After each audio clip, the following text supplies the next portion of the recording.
So, one more thing that I found earlier is up, east, south, is in the children's bedroom. If you look under the bed, you notice some odd scratches in the floor around the legs of the bed frame. Marks about 6 inches long, scored into the wood. Otherwise, nothing but shadows and dust under the bed. Bracing yourself, you push the bed away from the wall, revealing a ragged hole in the wood paneling.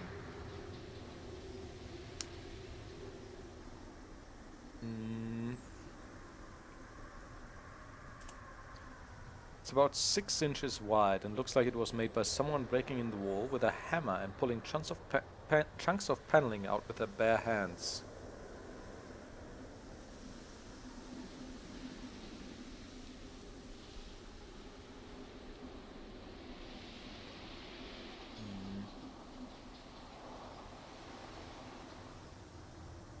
Is there something in there? Switch. Oh. Light, of course, is the fastest way.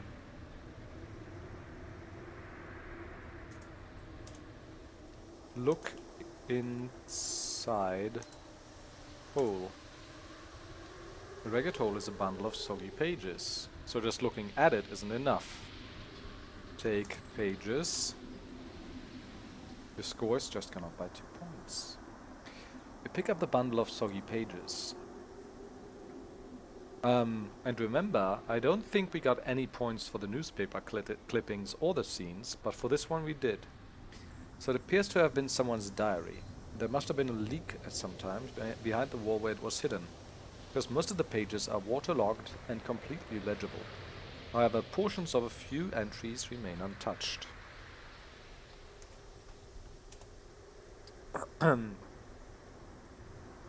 Carefully, you turn the tattered pages. The handwriting is that of a young girl. You idly wonder if this might have been the diary of one of Edward Werlach's daughters, but then you notice part of a date, just visible in the corner of the page, 1953. This must have been written then several years before Edward was born. The entries are legible, read as follows. Father came again to my bed last night. Mother tells me I can't. To be a good daughter. Sometimes it hurts, but Father always tells me I shouldn't cry. Father says a daughter must do her duty if she wants to get into heaven. And I do want to get into heaven. This entry is dated 1957. My poor little William. Father calls him an aberration, child of the devil, but I don't believe. Locked in the attic. I go to see him whenever Father is away. I sing to him, sometimes, through the keyhole, and slip him sweets through the crack under the door. My baby is beautiful. I can't let him hurt my dear baby William. To the doctor, and he has a plan. I can never... This locket, William, and I will always keep yours, to always remember your face. Nothing else is readable except for one fragmented entry near the very end of the book. The date in the corner is reading February 27, 1961. Dead, but not dead yet. Will not allow him to do to Edward what he wanted to do to William. Have learned. Given him the charm against the... Never take it off, dear Edward. Page has been torn away. Fear to sleep. Mist at the window. So this... Oh god, this is pretty grim then. This pretty much confirms what we've been thinking, right? That... I mean, this is Anna, obviously, that she was raped by her father and then bore him a child, William, who turned pretty soon, became an aberration, slightly odd looking, eventually looked like an animal. And then he was either killed by his father and grandfather or died of his own accord and interred in a particularly shabby coffin in the crypt. Let's look up the dates again. So Anna, born 1936. So in 53 she'd been 17. That's what we learned from a doctor before. Edward was born 1960.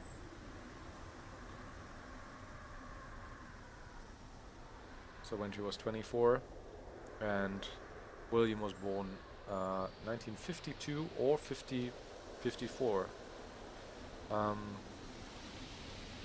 But if it says 1953, this must have been written then several years before Edward was born, or 1 year. Then his birth date must be 54, right? So 52 from the archives is wrong, or I wrote it down wrong. So Edward was only 4 when he died.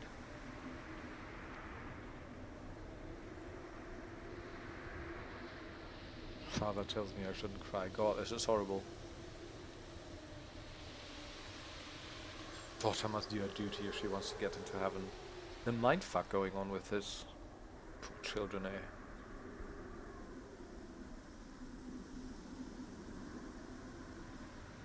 Right.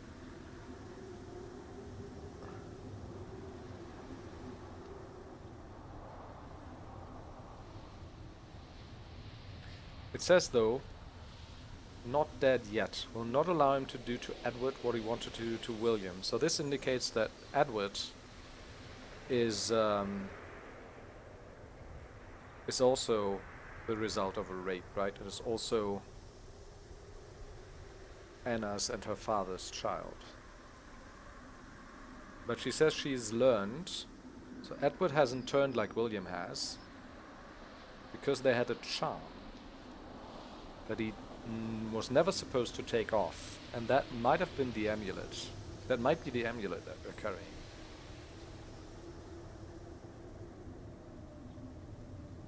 Which then means that, like, wearing the amulet is important for a Verlag. So Michael in this case, I guess, or maybe just for a Verlag that was conceived of rape, I'm not sure. Maybe all of the Verlags have worn it over the years to kind of counteract the bad influences of the curse.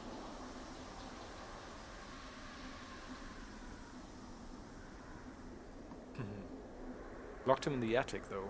I found that door, and it's locked now. Maybe I can open it with the key that I found in the cellar. Right, when did Anna die again? 62. More specifically, 23rd of March. And here it says in February 61, she's dead but not dead yet. That refers to herself then, I guess. Fear to sleep, mist at the window. So, put pages in coat. Also, I want to try something. North, west, north. Put soggy pages on radiator. Maybe we can make more legible. Well, it would achieve for them not to be soggy anymore, I guess.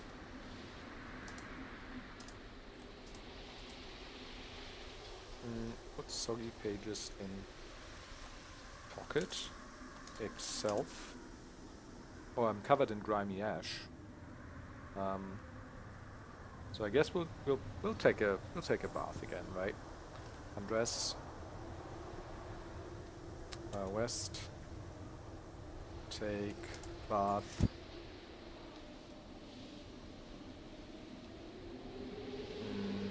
East. Dress.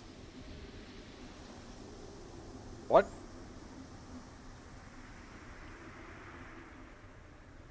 Where are my clothes? Oh. But I undressed in the master bedroom.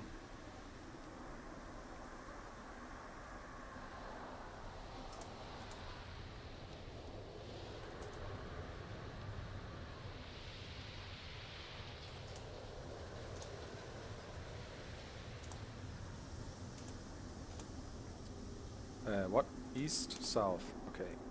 So now I want to go east and up. And there's a wooden door. Open door. Unlock door. None of them seems to fit, alright. Put keys in...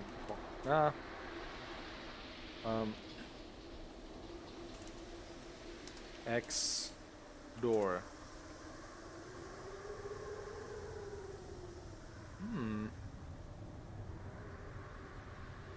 Look under door. Dropping to your hands and knees and placing your eye close to the crack beneath the door, you can make out a dim light coming from somewhere up above and a great deal of dust on the floorboards. Dust. Floorboards.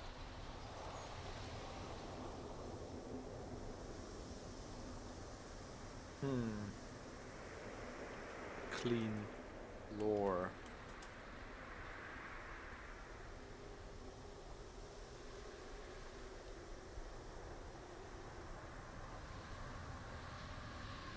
Look through keyhole. Keyhole is dark as though blocked by something.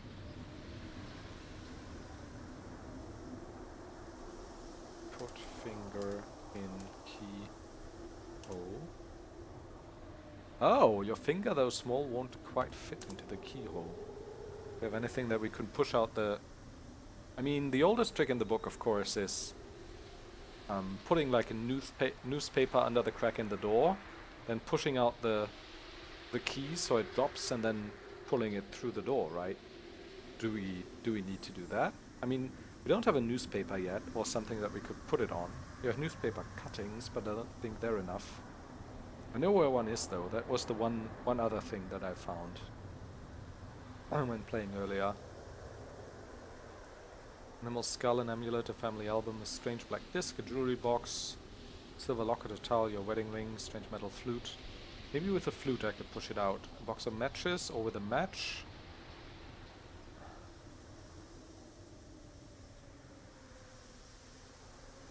I'll save here. Put flute in keyhole. It won't fit. We would need like a pen or something. Put umbrella? Probably not. But apparently you can put stuff in the keyhole because it recognizes us trying to do that, right? And it just says it won't fit. Put match in keyhole.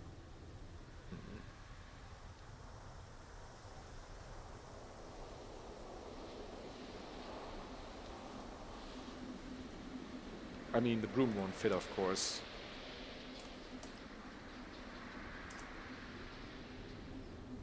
A finger, though small, won't quite fit.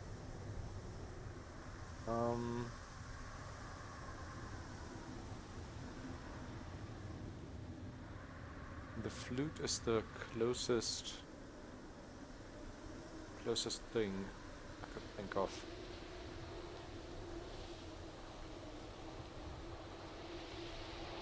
Put all in coat.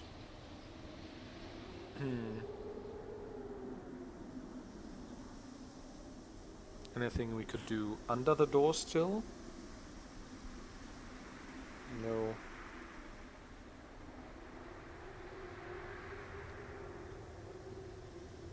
Okay, well, whatever. Let's go down. Let's go west. Let's go south. Let's go south. Unlock. What? A cold, noiseless draft calls through the narrow entrance hall. You shiver, wondering where it came from. Okay.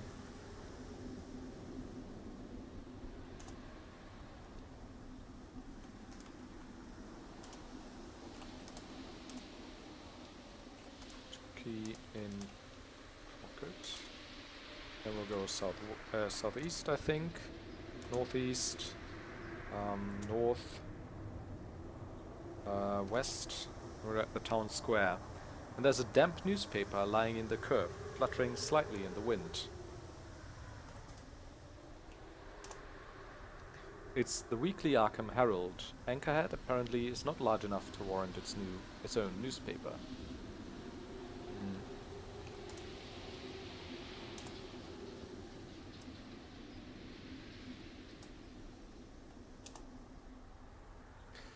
Front page stories about Jeffrey Greer, 8 years old.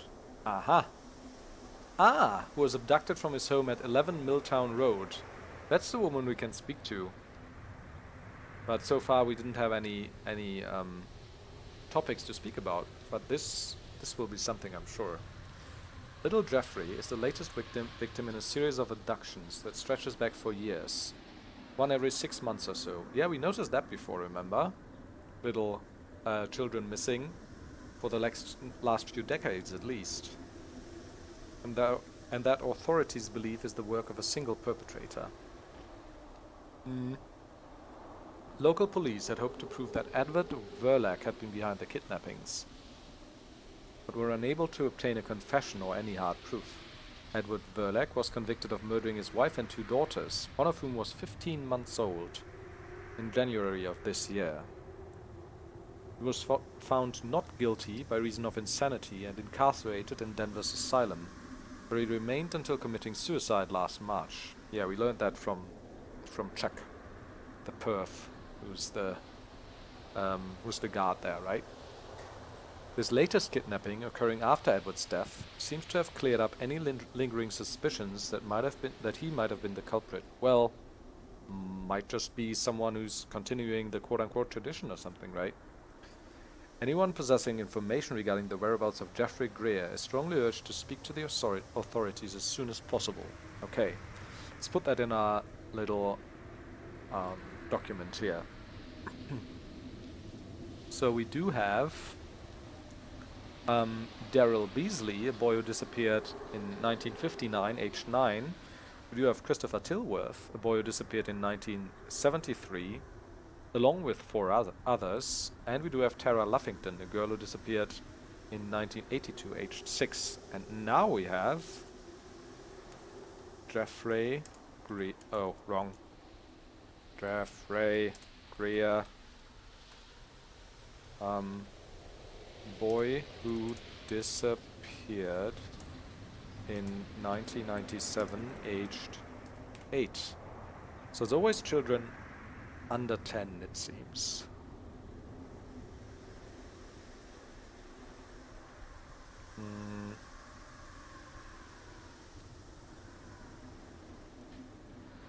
Oh, also...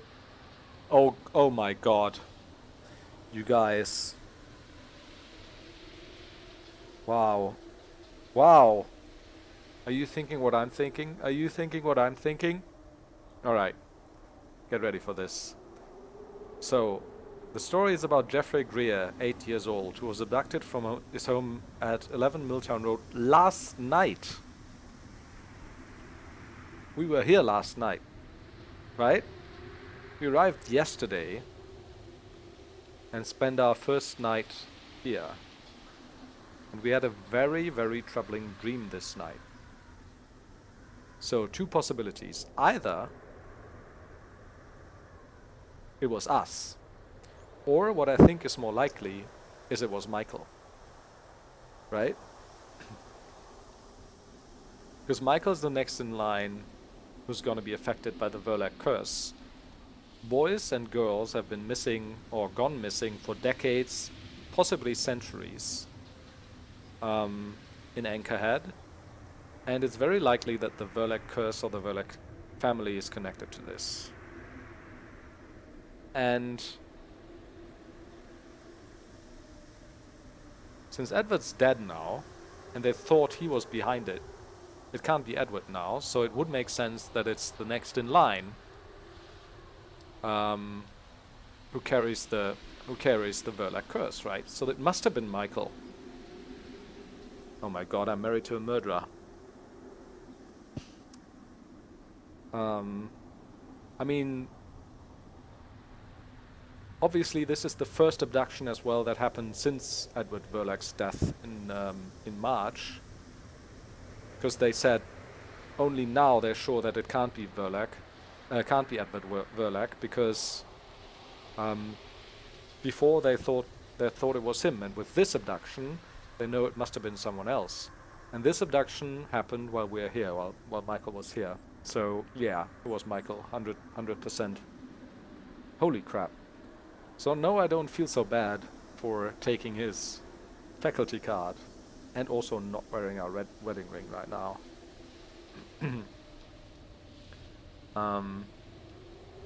So Jeffrey Greer. Holy crap. So I'm gonna... Jeffrey Greer. Boy who disappeared on... What's the date today? I didn't say... I did say at the very beginning, right? I mean, I can check out my own YouTube video, I guess.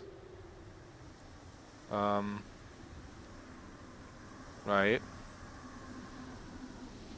That's... Oh, it just says November, though. November 1997. So... Okay. So... Boy who disappeared in 1997, aged 8. The first night Michael and I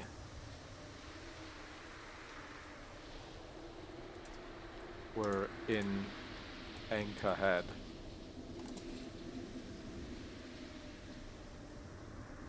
Yeah, I gotta speak to that woman.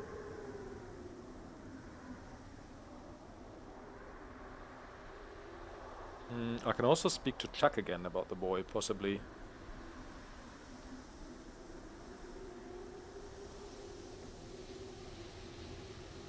Also gonna write that in the document. So, Jeffrey Greer, boy who disappeared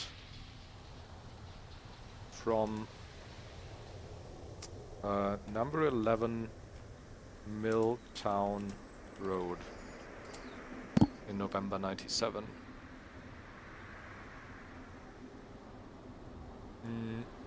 I'm also gonna go into the courthouse, of course. Courthouse basement, birth records, southeast. And I'm gonna check a couple things now. So, bought Elijah's painting for... Also, does copying work with this emulator? It does! Oh. I mean... Look... But that was in London, right? So I don't think they have that. Look up...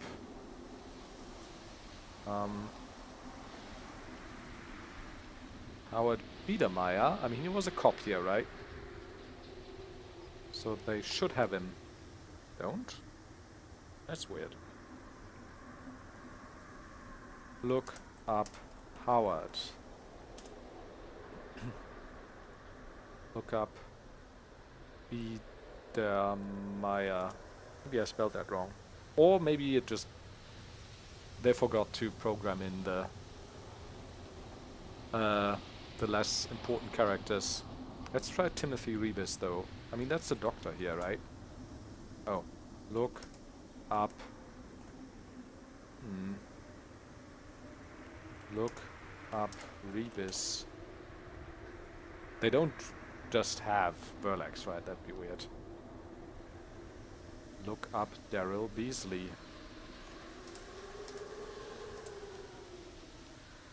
How's that spelled? Beasley? Beasley. So they don't have the little children that got abducted as well. That's weird.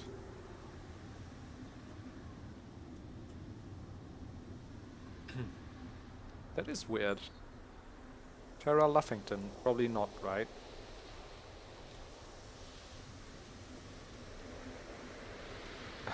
No. Look up. Okay. Look up.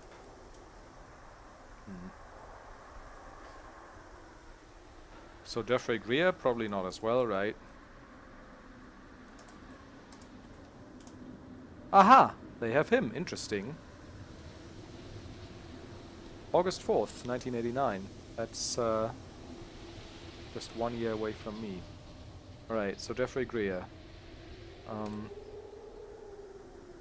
4th August in 1989.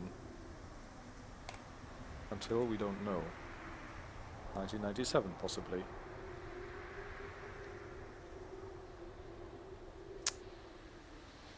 Lazy programmer, didn't put everyone in.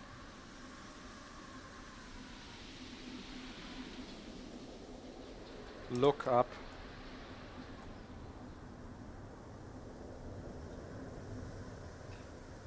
Right, so this says May 4th. So I actually did write it down wrong the first time. Okay, I guess. It's not likely to make these kind of mistakes though. Because the second one was the one we found in the crypt, right?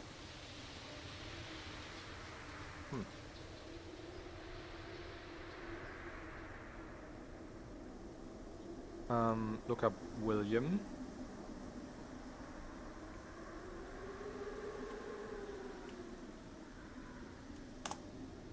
June 22nd.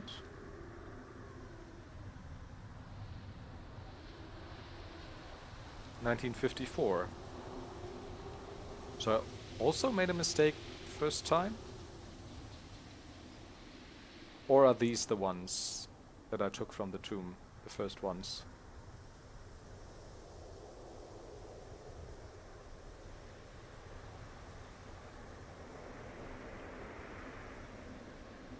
No. Because I was wondering, yeah, it was just 4 years then.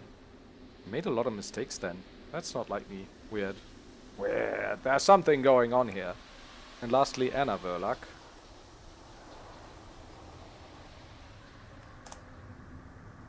June 24, 1936. So this is the correct one, right? Okay then. Is Reverend? Okay, I'm gonna look this up now. How's Reverend spelled? Reverend. With a D, right? Yeah, okay. That's what I had it at first, but then I was like, wasn't it with a T? Reverend. So Elijah Verlac. Is it enough if I just look up Elijah? Look up Anna Elijah? No. But it shows me Anna Verlac then. Born December 16th.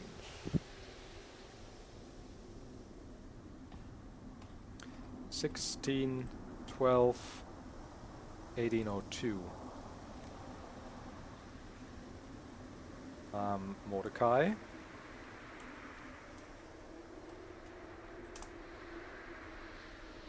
January 30th. January 30th is Hitler's rise to power. Coincidentally. I don't know if that's a coincidence here or not.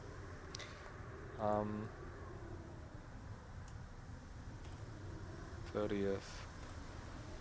01. 1886.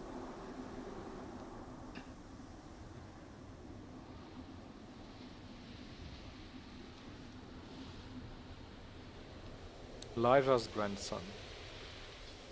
I mean, there's quite a difference in age then between them, right? So that's like 42 years per generation. Quite late fathers, both of them.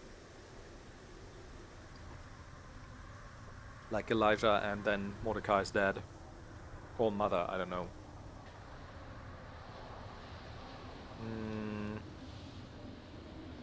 Right, who's next? Wilhelm.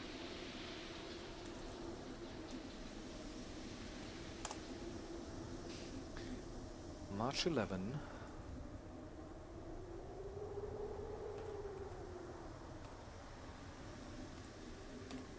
(1651). And when he was 2 years old, he was taken away with his mother from the witch burnings. Maybe he started, like, to show signs of turning into an animal as well, I don't know. Wilhelm Verlac later turned out to be mayor of Anchorhead and built the lighthouse and whatnot. 1651. Heinrich. What's this?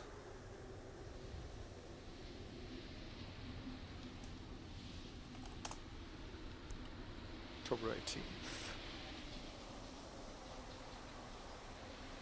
Wilhelm's grandson. Again, born 1651. Again, born... Oh god. 1734. Is that the exact same amount of time? That's... It probably is, right? It's 82 years as well. Or... like 83 years, actually. 1651 was Wilhelm's birth, and Heinrich's birth was 1734 October, so that's 83 years. And this is... Well, this is actually also 1612. This is also 83 years and like 1.5 months. And this is 51 to 34.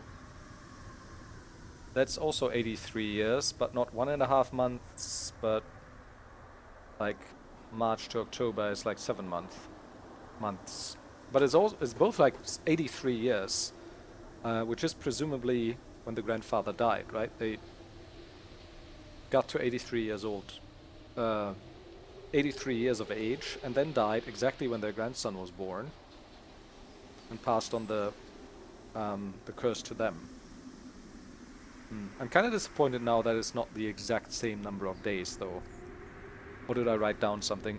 Did I write something down wrong? So that's December 16th to January 30th is like 1.5 months, 83 years. March, October, no. This is 83 years and like 7 months. Okay. Not the exact same time, but you know.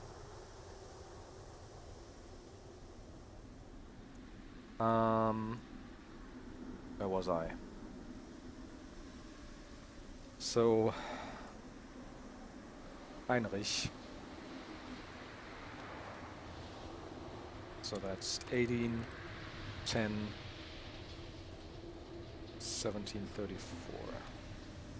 I can't believe I made like 3 mistakes while transcribing the birth dates earlier.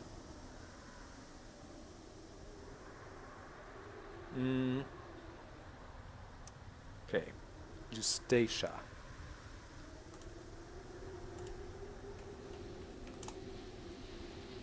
Okay.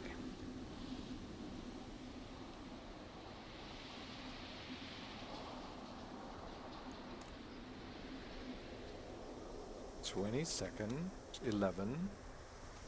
That's her birthday is probably close to the date right now, right? 11/16/34. Until it's kind of annoying that we have to look up the death dates in like another room. That's not how archives work, but you know, whatever. 22nd November 1634.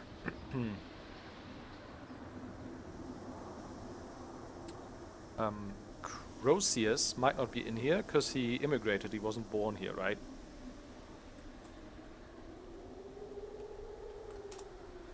Yeah, that's what I thought.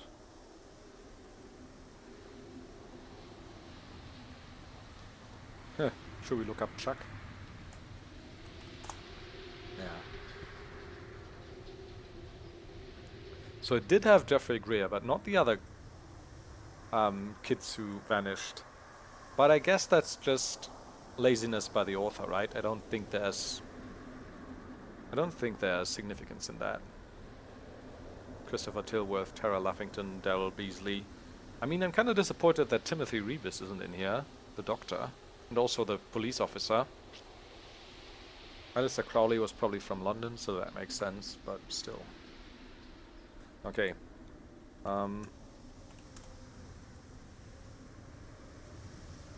Northwest, southwest. So we're in the death records now. So,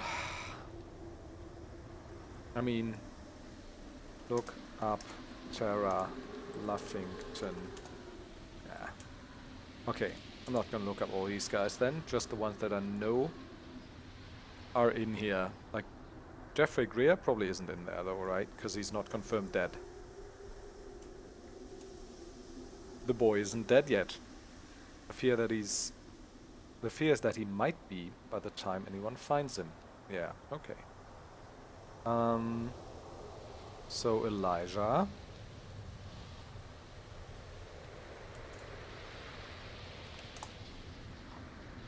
I mean, we can just do a couple, I think, here. Look up, as long as they stay on the screen. Look up Mordecai. Look up Wilhelm. Oh! You seem to be uncovering a pattern here. All these Verlags seem to have lived to ripe old age, and then died on the very day the next one is born. The birth records are incomplete. No parents are listed, and no cause of death is noted on the death records. There's just not enough information here to draw a conclusion. Oh, but there is. You simply have to keep digging until you find the answers. I think I can pretty much figure out the answers here. I mean, this pretty much confirms my theory, right? All these Verlags seem to have lived to a ripe old age, like 83 and a couple of months. Not the exact same months, but around 83, it seems. And then died on the very next day the next one is born. Yeah, because they passed on the curse of the demonic spirit. And the parents aren't listed. That's weird. Like, what happened with the parents in between? I mean, sometimes we have like a complete record of the generations, right? But then it's like a woman in between, as with Justitia or whatever her name was. So look up Wilhelm. What else do we have? Heinrich, Eustacia, and Croesus.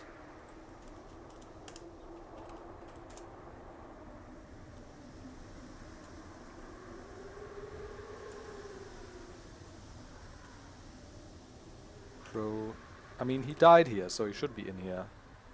That's weird. Okay, never mind. I guess the author was just like, yeah, he wasn't born here, so he's not in the records at all. Okay. So that's Elijah. January 30th, 1886. Yeah. That's exactly this date.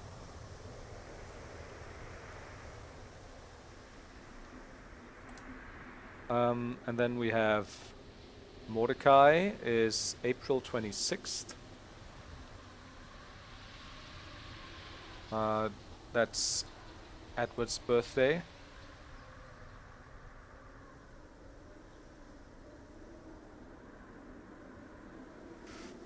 So he was like... Oh, Mordecai wasn't... Wait.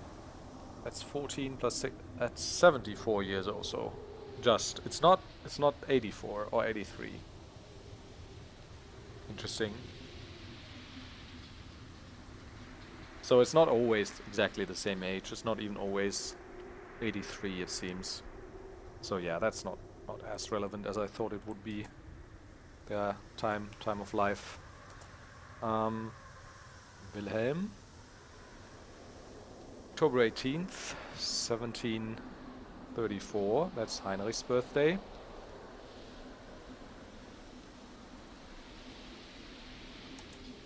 Wilhelm's grandson. Yeah, so where's the grandson?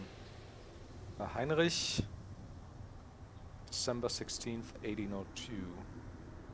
Yeah, that's Elijah's birthday.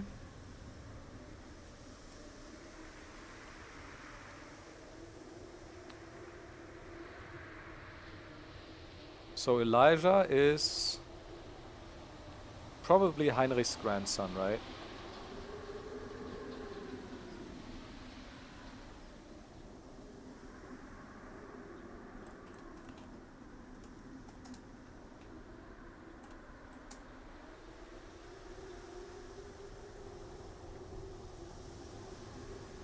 Eustacia died April 8th, 16. Do we have that somewhere? Probably not, right? Because this doesn't include the women so much. This curse. So 0804 16 1886.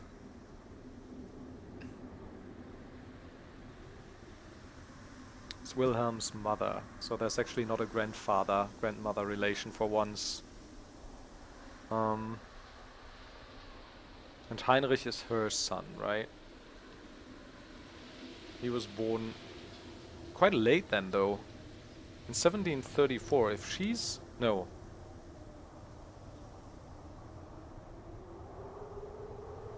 Wait. Oh, wait a second. That's 17 years.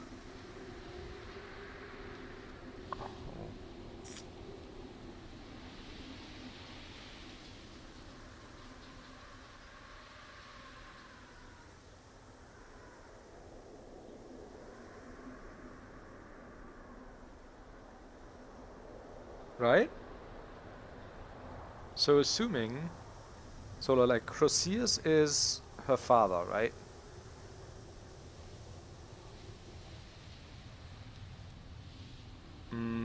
Built a state in 1625. I think so. So maybe this is the same in every generation as well. And the rape of like the father raping his daughter wasn't just a thing with Anna and her father, but also with Christius and Eustacia. And it's always at the age of 17, it seems. Or roughly. I mean, she's born in October 34. Wilhelm is born in November 51, so she was like, she got pregnant when she was 16, basically. So 16, 17. And had him when she was 17. 51. And then probably Crozius died, but we don't have any records of that yet. He would have probably died at 11/3/1651. Yeah, alright. So Wilhelm lived till 1734. So Crozius, Wilhelm, Heinrich.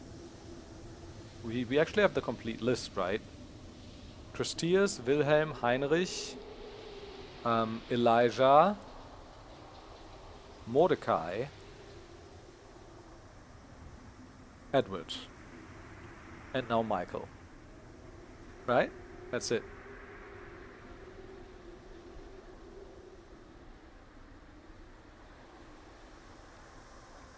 That would mean, though, that we'd have to have a daughter with Michael, and then he rapes her at some point in like 17 years or so. Huh. Right, so Eustacia, Crozius, that's all of them. That's all of them. So we have the complete line.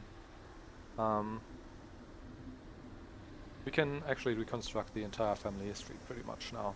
Interesting. Anyone else we want to look up? No. So, look. No, not lock. Northeast. Up. North. We're in the town square now. So might want to talk to Chuck again. That's west, south. Is there anything in the dark corner, though? No. Do we have the newspaper now? Also, interestingly, Michael said to us that he wants a newspaper of today. And did he say that because he abducted and possibly killed the small boy, Jeffrey, and wants to see if there's something about him in the newspaper already? Might be the case. Might be the case. We'll show him at some point. I don't know. This is so cool. I'm really enjoying myself here.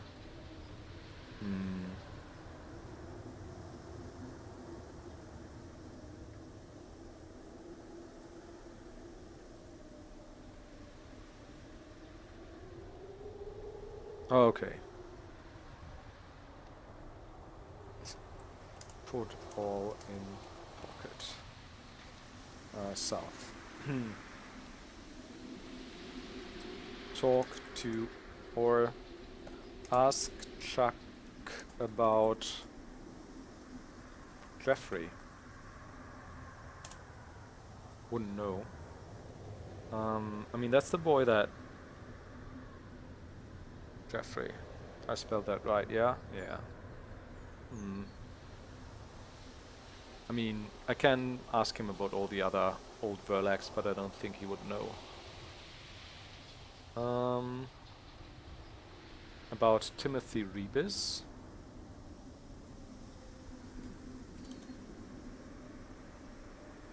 No.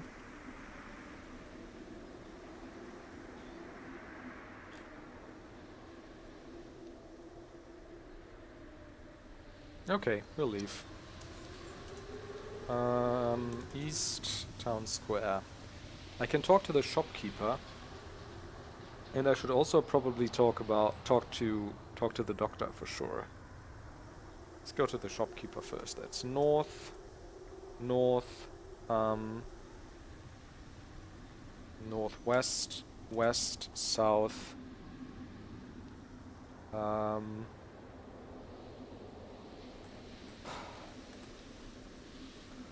Ask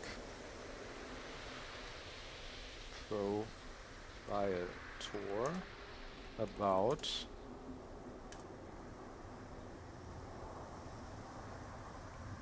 Jeffrey. The old proprietor's eyes grow sad. The poor boy, the poor, poor boy. I can only pray that there is enough time. And he gives you a strange, penetrating look. Yeah. This guy seems like he's been around, right? Let's talk to him about a couple other things. Does he know the names of these others that got abducted?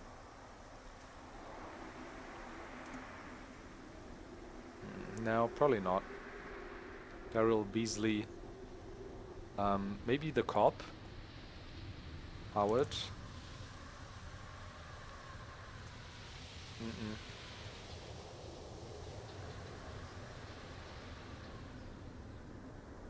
Tara Luffington. I mean, that's only like 15 years ago.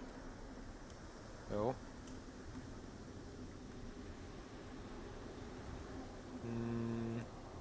Maybe the other Burlax, such as Elijah.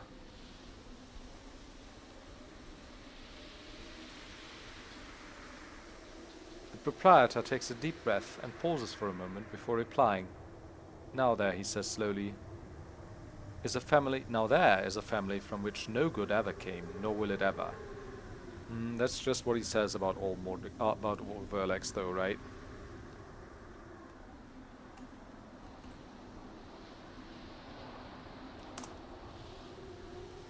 About Crucius.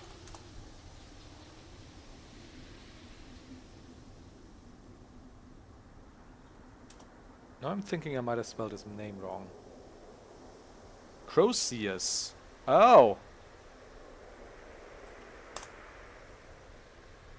Okay. Eustacia.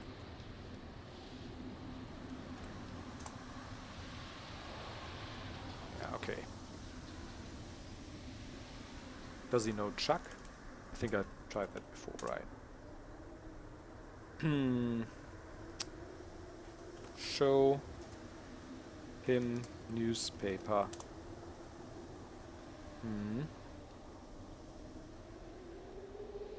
Open locket.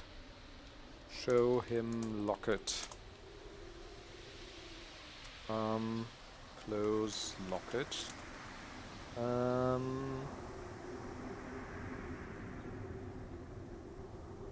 Show him newspaper clippings.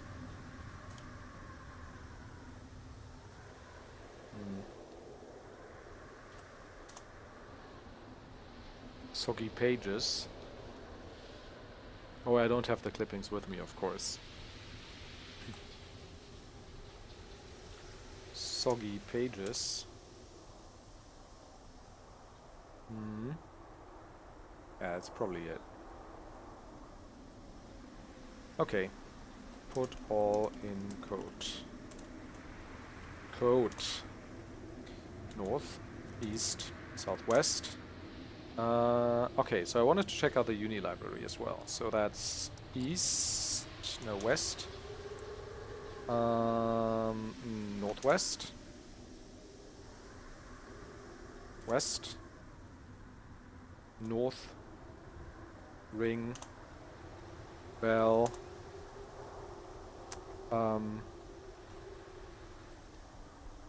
Show her faculty card. Librarian. Nods slowly and hands it back to you without any word. Ask for book. Aha! See, we couldn't have gotten those points if we hadn't had the faculty card. Wordlessly, the librarian retreats back into the shadows, only to reappear the next moment carrying the thick, dusty tome you saw your husband with earlier. Or rather, yesterday. Dutifully, you sign the register, and the librarian hands you the book before disappearing again.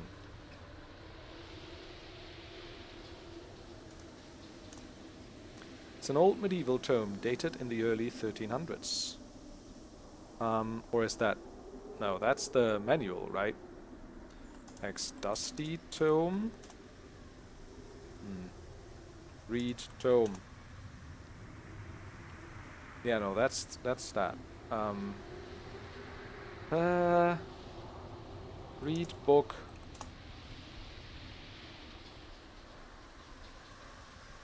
Historical overview of superstitions, yeah. Fraser, is that enough? As you open the book, a slip of paper falls from its pages and flutters to the ground. X piece of slip of paper.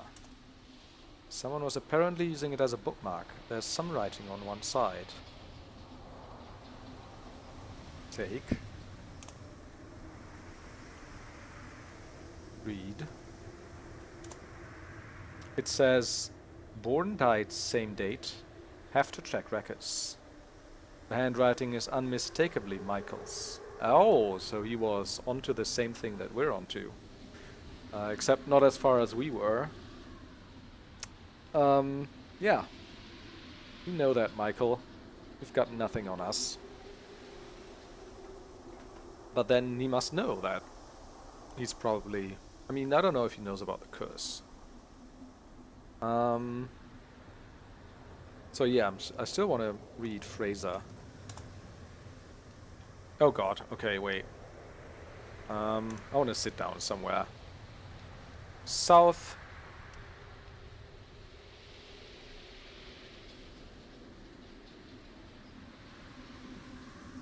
Sit. Read Fraser. Okay. Introduction. So there's gonna be some reading there, guys. And I actually think we're gonna do that in the next episode. See you then.